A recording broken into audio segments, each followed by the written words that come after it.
New chair, new stool for the workshop. Trying to figure out how it works. You forgive me, guys. All right, everyone. So today's the day that we answer the questions for, you got a question from me, which was put out twice, once 2 weeks ago and once last week, or last Friday. Not last Friday, but the Friday after. One of those 2 days. Got new products to show you, and a shout out to go out. Stay tuned, find out what's going on, find out what's happening, and find out what the questions are.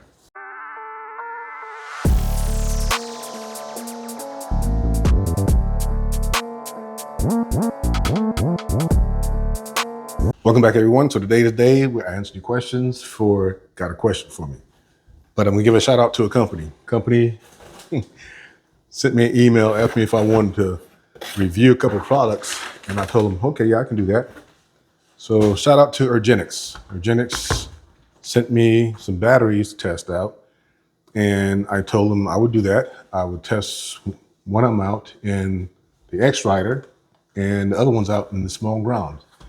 So this is what they sent me. They sent me two 2400 milliamps, 50C LiPos, that one of these is gonna go in the X Rider for a speed run. The speed run is gonna be with another 4500 kV motor. But first I'm gonna do the 3800 kV motor with Urgenex and see what the speed is. And then the 4500 kV motor with the Urgenex, we'll have to see what the speed is. My goal is with the X Rider is to get up to 60 miles an hour and see if it can handle it. And if it works that way, might push it to a 56 or 5800 kV motor, see if it can handle that. And they sent me another set of battery shorties. These are 2200 milliamp 50C discharge, 50C, and I'm gonna run these in the Grom. I'm gonna put that against both a Mojave BLX and a Mojave brushed, which is now 3800 kV. It's no longer brushless, but just to run them side by side, along with either Gen's Ace that I have or Urgenex that I have, just to see a comparison again, another comparison, another set of batteries comparison. So that's what's going to happen with these batteries. Everyone, stay tuned. That should be coming up. The X Rider should be coming up in the next speed run, which is this coming Sunday. So be prepared for that. And yes, both 3800 and the 4500 kV motor will be running that same video, same day. It's not going to be that hard to disconnect and then change out the motor and then run it again. That's going to be real easy to do. Now, let's get down to the nitty-gritty. 9 people have sent questions in. I want more participation. If I can get it next time, I'd be happy. But I have answers for all 9 of you. All right, all 9 of you I've got answers. You might not like them, but I got answers. Okay, so first one is RC Bird. His question is there really an egg shortage over there, or are the shelves not fully as full as usual? Well, Dirk, I couldn't tell you. I don't do a lot of the shopping. All I can say is that my grandkids love eggs, pancakes, eggs, waffles. And so far, we haven't had any shortage of eggs in our house. As far as the stores, they might have been a shortage because people, just like when it's wintertime here, they lose their mind and go out there and buy as much as they can and not realize that really it's not really an egg shortage or a shortage, everyone. It's just that you might not get it as fast as you want it. So that answer, I can't really answer for you. All I can say is that in my house, there was no egg shortage. Because again, Monday through Friday, I got to feed grandkids for school and daycare. So as far as I know, there has not been an egg shortage in my house. Store-wise, might have. I don't know. Sorry, that's as best I can answer that for you right now, okay? Next question is from Robbie, Bang from Your Bucks RC Review. How far do you and Adam live from each other? Let's say, looking at GPS, it says 15 minutes, depending on the time of day and what route you're going. Main route is like Route 3. If you hit Route 3 before people go to lunch and before people come home, it's about 15 minutes. If it's a weekend and you're trying to do something, or if it's a Friday and and it's a holiday, take anywhere between 15 to 25, 30 minutes, roughly. We don't live that far from each other. If I can fly to his house, take about 10 minutes. But if I have to drive to his house, from here to his house is 15 minutes. And same for him, about 15 minutes. As far as Google Maps states, 15 minutes. Then depending on what time of the day it is and what day of the week it is, it might be 20 minutes, might be 25, might be 30 minutes, depending on what time of the day and what day of the month, week it is. All right, so Wilbur, 8637, MJX HyperGo 7303, 7-scale rally car. All right, so if you guys have noticed, I don't have any rally cars on my channel. It's not because they don't really interest me. That's the reason why. The vehicle that I run on my RC channel has to interest me. I'm not just going to go buy something out there to run it and say, okay, yeah, this is a great product. You should go out there and buy it. I don't do that because I have to run my RC. I have to enjoy the RC cars. And yes, it's been a while since some of my RC cars have been driven out there and you guys seen the video on them, but they do get driven. Either me and my grandson have fun with them, or me and my daughter have fun with them, or me and the family, when we have family day over here, we have fun with them. They do get driven. But it has to be something that appeals to me, and rally cars right now really don't appeal to me. Can I run it on the track? Yeah, I can run them on the track. In my back 40 in my property, can I run it? I probably could run it, but it won't do what I wanted to do. I can run it on the farmer's field and just do lots of U-turns and drifting and everything else, but that's not what you guys want to see. You want to see how it runs actually as a rally car. I don't have anywhere where I can go to run it as a rally car, so I don't expect to see that any rally cars on my channel unless they open up a RC sports complex here that you can do rally cars, you can race them, you know, like a real race track that you can run them on, then I might get into it. But for right now, my track is designed for me, my buggies, my truggies. To me, it's the Kyoshos.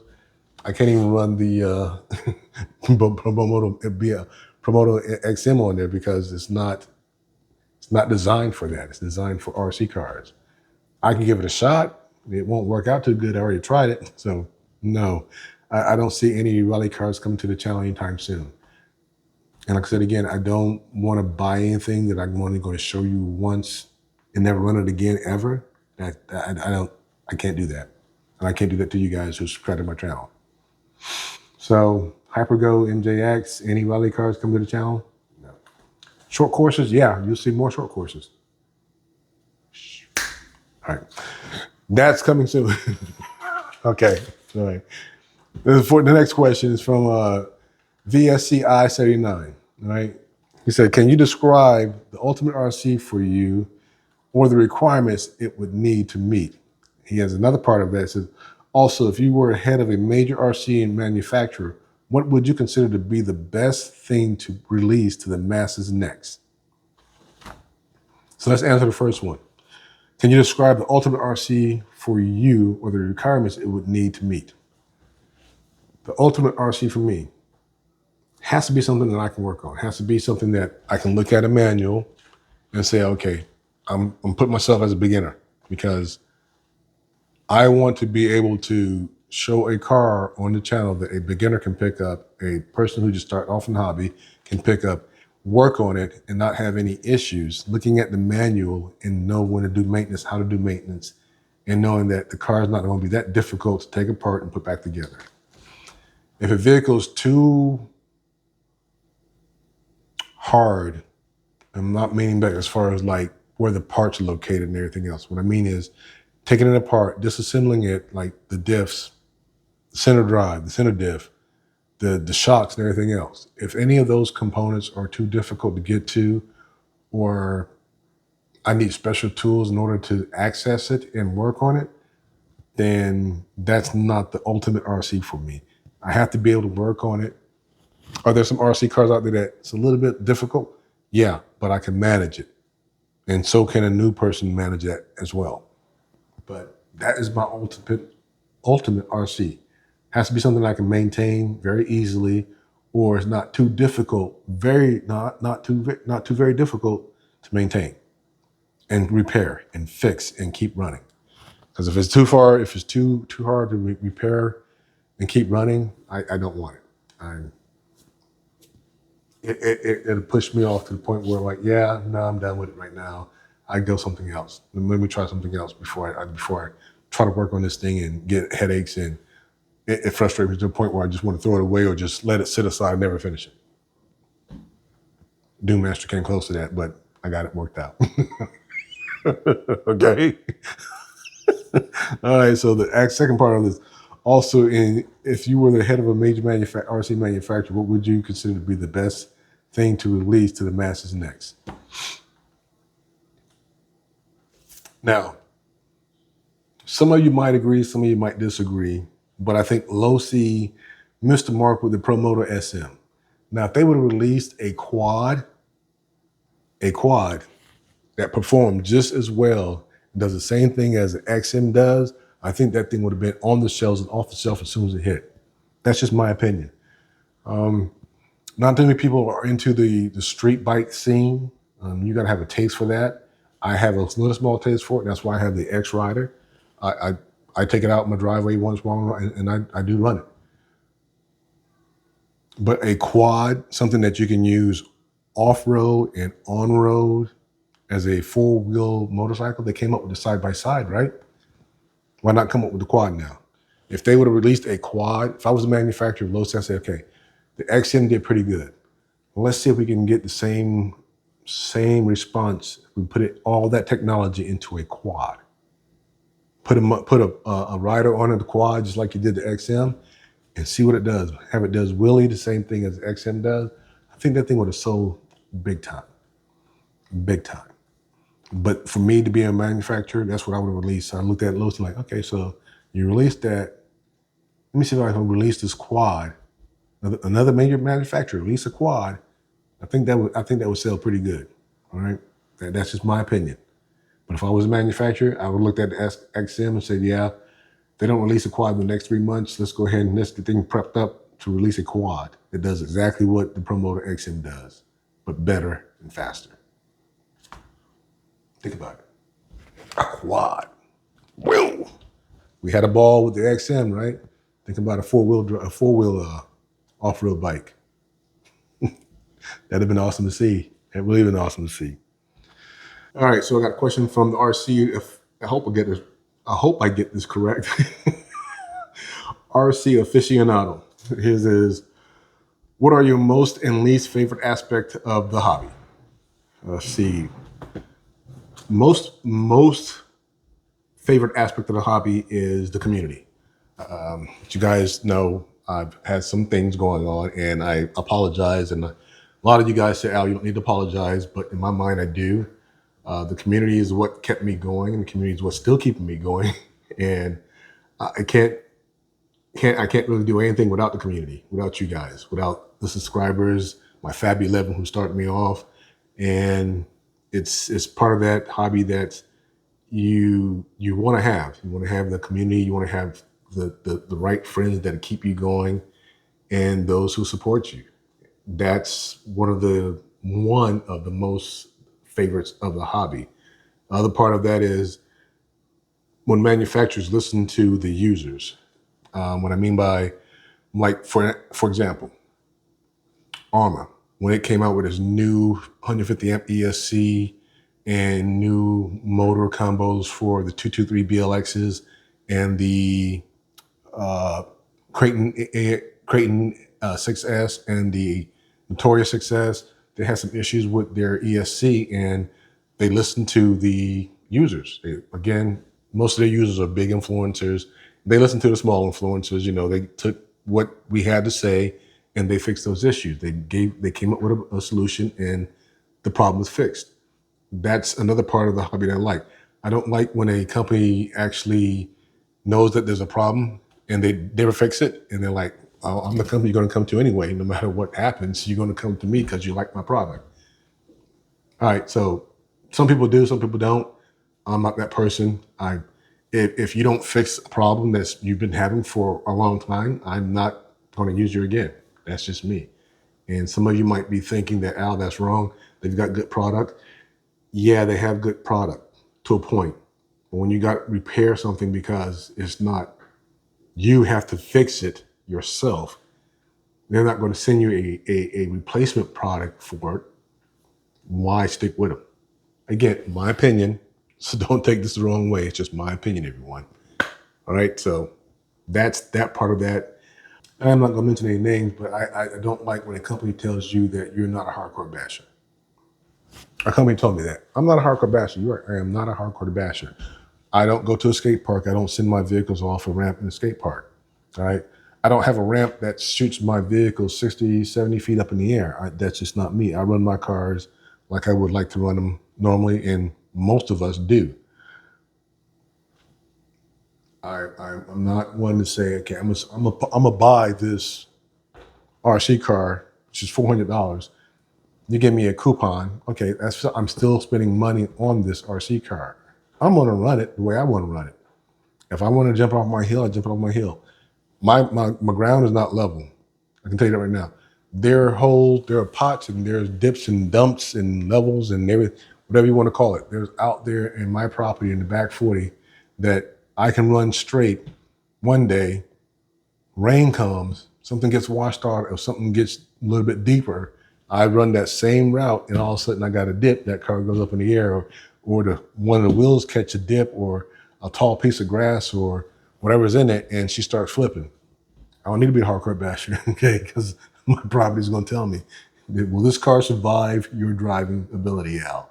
And if it does, good for me. If it doesn't, I need to fix it, run it some more, and see what happens. All right. So don't tell me I'm not a hardcore basher. I'm not. I need to hear that from the company. I'm buying your product, whether you give me a coupon or not. I'm still buying your product. So that's the least favorite aspect of the hobby is when a company tells you that you're not a certain person they're looking for. I didn't ask you to do me a favor. I didn't ask you to send me a vehicle.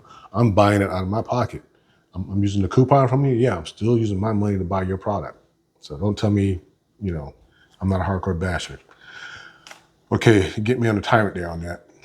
I apologize for that, but I'm not going to name any names. But yeah, a company did tell me I'm not a hardcore basher, but I'm still buying their product. I don't care what they say about me. Okay, so let's get off that one now. I can't believe you did that, son. Yeah, I did. Adam's from Adam Playground. He got multiple questions. 2 questions he's gonna ask. What to me or Kiyosha kids are on your wish or want list at the moment? Second part is, what big bastards are your wish and want list at the moment? All right, so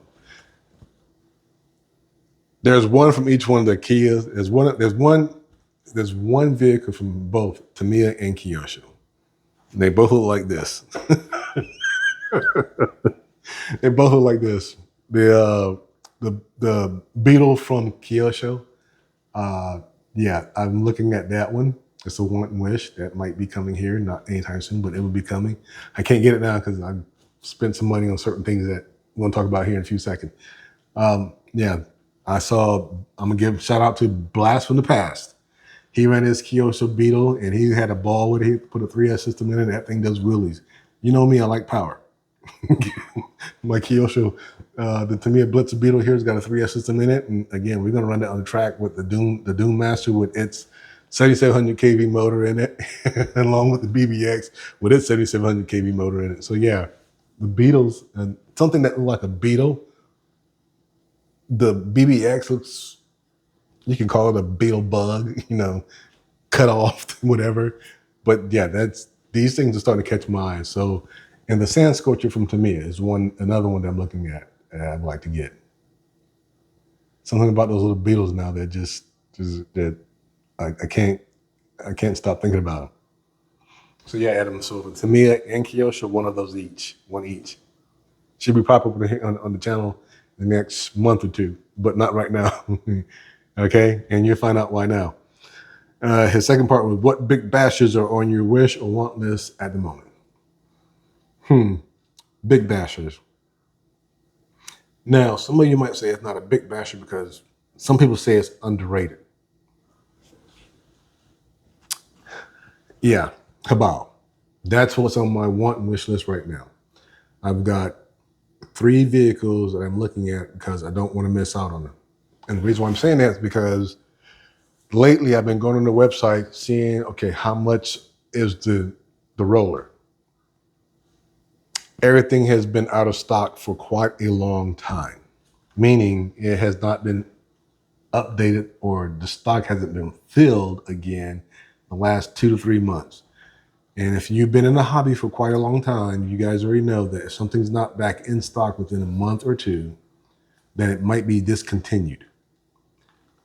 So that right there makes me think that if I don't pick up what I want now, I'm going to miss out again. I mean, I miss out again because I really wanted the Creighton 4S, the original V1 or V2 when it came out. I missed out on that. I built it. I had to build it just to have one. What was the other one? There was another one that I missed out on. Oh, no, they had it. I just built it. But yeah, here we go. I'm going to put it out to you right now. So I went online, eBay, and I found the mini or the original Arrma Hyper TT10. One of the original Arrma Hyper TT10s from Habao. That's coming in. It should be arriving here this week, either tomorrow, which is Tuesday, or Wednesday afternoon. All right. Also found out that there was such thing as a mini ST. Adam, your little itsy bitsy pro, you better get them all ready because we're going to run them out on the track and out in the back for you when it gets done. So the mini ST Pro, mini ST. Yeah, the Arrma Hyper Mini ST. It's a little small. I'm going to say 12th scale, might be smaller than that I found. And this probably was out here about 8, 9, 10 years ago. This little beast. That's another one that I heard of. I'm like, okay, that sounds interesting. It was designed as a nitro, but they made it both nitro and electric. I picked up the electric one. So those are 2 coming in. That's why I said that the San Scorcha and the Kyosho Beetle will not be coming in anytime soon. It might be another month or 2 before you see those, but that's the reason why. And also, I didn't know, and this one's been out for quite a couple times, for a couple of years too, the Arrma Habao Hyper ST. That was a nitro. And certain countries got it. I don't know if the US got it 12, 13 years ago, but certain companies have it. UK's in stock, and that's, again, coming in. Not anytime soon. I have to find the right company to pick it from because I'm not going to pay an exceeded amount of money to purchase one of those to be shipped over here. All right. Yeah, I've got to talk to a company. I've got 2 more companies I got to reach out to figure out what is the price for me purchasing it and having it shipped here. And if it's free shipping, the deal is done as soon as it says free shipping. Boom, it's ordered and it's coming. And those are the 3 that's on my wish list. 2 of them coming in. Third one is still up in the air depending on how much it's going to cost. If it's going to cost too much, I just guess I'll be without it. Oh, and by the way, this is getting a full-fledged makeover. A full-fledged makeover. It is not going to look like it's looking right now. And if you know what I'm talking about, you can already know what it's going to look like when I'm done with it. Okay? Leave it at that. So that's what's going on. That's my wish list for big bashers. Yeah, that's something that I've liked. Some people call Habao underrated. Some people call, they're just not that popular. Their on-road cars are, but their bashers aren't. There's one more, but I'm pretty sure that it's been discontinued and I really can't find that. And that's the Hyper MX, the Hyper MT Plus 2. That's their 7th scale monster truck. If I can find that online, I know eBay, there's 2 of them out there. One's for like $800 plus $63 for shipping from Australia. Another one's for another $800 plus tax shipping. I'm not paying $1,000 for a truck that I could have gotten 6 months ago for 700 or for 500 as a roller. And then put my own electronics in it. But if I find one, that'll be another one that I'm looking at. Again, I really do believe that Habao is a company that people are just not looking at because they're not that brand name like Traxxas, Arrma, Low C, Techno. But they've been in the racing for quite a while, and they've got some awesome product. Their vehicles are really tough and fast. So, yeah, that's what I've been looking at. Things come out and turn out right for me. Knock on wood. This whole desk is wood. Don't knock twice out. All right, so okay, we stop. All right, all C Fun. Trey asked this question. You mentioned getting into airbrush. What do you like about it compared to rattle can? Okay, so rattle can for me, it's great for, I mean, spraying certain colors and just spraying. You got a pattern, you cut out the pattern, you can spray it, and you're good to go. Overspray too much is going to run and everything else. I'm fine with that.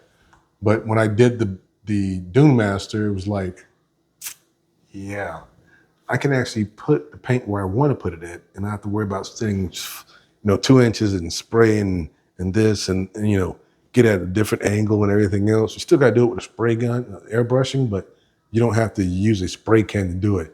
And you can put the paint exactly where you want it at. I mean, I can use a 0.5 needle or 0.3 needle and spray as much or as little as I want anywhere I want to go at. And that's what really got me. I can put the paint where I want to put it at, basically. I'm still learning it. I'm getting a lesson from Adam here. I'm going to get a lesson from Adam so I can be better at it and figure out how to design bodies and everything else. So that's the part I like about, and the reason why I mentioned, or the reason why I like the airbrush. I can actually put the paint almost exactly where I want it. Again, you're spraying it, so you're not going to actually lay it down exactly where you wanted it unless you use a small needle nose. But yeah, it's something that intrigued me and something that I got into and something that I like now.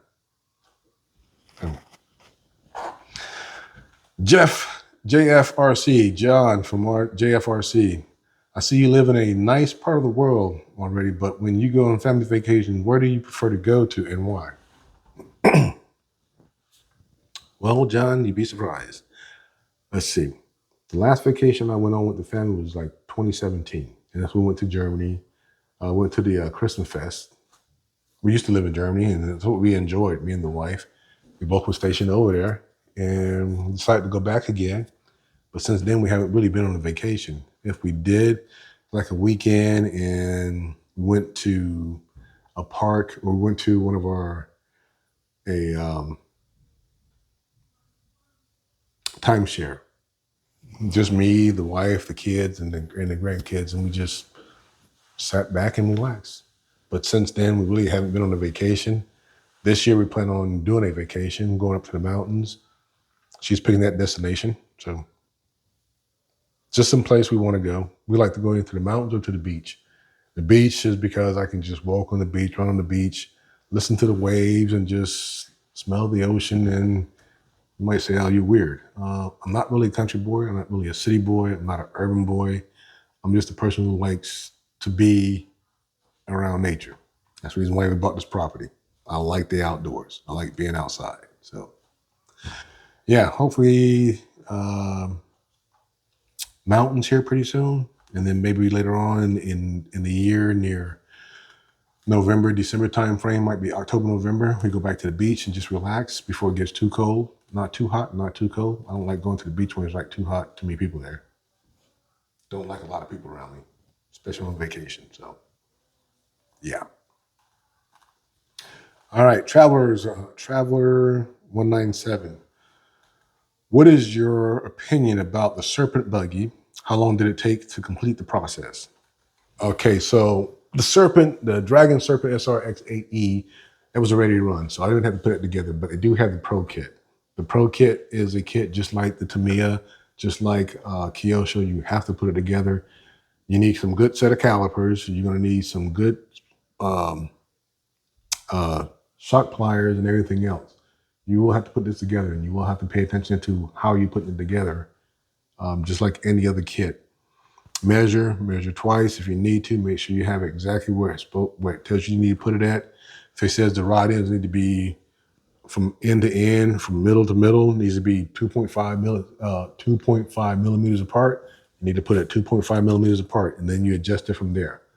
If you try to adjust it before you're doing anything else, and yeah, you're not going to have a great experience when you first drive it. So yeah, mine was a ready to run. It was not a kit, so I had to build it so it didn't take me long for the process. Did I want the kit? Not really. To me, most ready to runs are made for design for bashing and for racing. But if I was a racer, if I was really into racing, I would have bought the kit and put it together myself and built my own electronics, put my own electronics into it. But since I'm not into racing, I decided just to go with ready to run. Again, most of my RCs, everyone are ready to runs or almost ready to run kits that you put together. You put your own electronics in it. Like I said again, this and the Typhon TLR tune are the only two actual competition buggies that I have. Everything else are ready runs. And some people say that Team Corelli's Radix or SBX6 is a competition buggy, and some people say it's not. But again, it's a ready run that you can run and have fun with, bash it, set up the race if you want to. You can do that too. So yeah, but the Serpent SRX 8E was not a kit that I had to put together. So do I like it? I do. I like it. Am I going to run it again? Yes, I am. Again, my track is kind of jacked right now. Part of it's been washed out to a point where it's a low hill. Adam know what I'm talking about. Because when you go around first turn, you come down that straightaway, you go around the curve, go around the back straightaway, and before you make that right turn to go down to the straightaway in front of the driver's stand, that's been washed out. So now, even the 1/8 buggy, if you're too close to the pipes, the serrated pipes that are out there, you barely see it because that whole area got washed out. So it's like a little dip. So that's got another process they got to fix. So it is in process, everyone. But yeah, I think it's a pretty good buggy. Have I driven it since I posted it on video? Yes, I have, and I do like it. Steering on it, the servo's pretty decent. The way it handles is really good. And again, sometimes I run my cars just to run them, guys. Not always time for video. So I apologize for that if you wanted to see it. It's coming again. I can tell you again. I will run it on the track so you guys can see how it runs. So it's coming. It's coming. Be patient. Be patient. Yeah, so that is all the questions that I got from everybody. Thank you. Really appreciate it. Again, this is a new segment of the channel. Got a question for me? This will be coming out every 2 to 3 months. When you see it pop up, I would like for you guys to have some questions ready to ask me. That way, again, you guys get to find out who I am, how I am, and what I'm all about. If you don't ask the question, you won't know who I am, what I'm about. All right. Again, shout out to Urgenex. Thank you. I'll be running one of these in the X Rider in the coming video for the next speed run that should be coming up this Sunday. Again, running on the 3800 kV that's in it right now. Switch out the motor the same day. Run it with 4500 kV motor. See if I hit 60 miles an hour. And then see if those shocks actually handle a high speed. And if it does, next one we're going to do is a 56 or 5800 kV motor. All right. Let's see what else before we end this. Oh, videos coming up for this week too. So there's going to be more than one video this week, everyone. Video for the first run with original electronics and first run with the new electronics. Nothing fancy. No, it's part of it's hobby wing, part of it's not. So stay tuned for that. I will tell you this, these tires are not designed for this vehicle. I don't know why I put them on there. And inside of 2 of them are cracked. And again, you'll see what I had to go through in order to get this thing really up and running to the point where it can be stable. Yeah. You'll see the mess I had to deal with when taking it apart and putting it back. Well, taking it apart, you'll see. Put it back together, you're not going to see it. Stay tuned, everyone. You'll see the video, all right? Sorry, I'm rambling off again. All right, you want to say no deal? Like, share, comment, subscribe. That's all I'm asking you to do. Me and the gang here, and you got a question for me? We're out.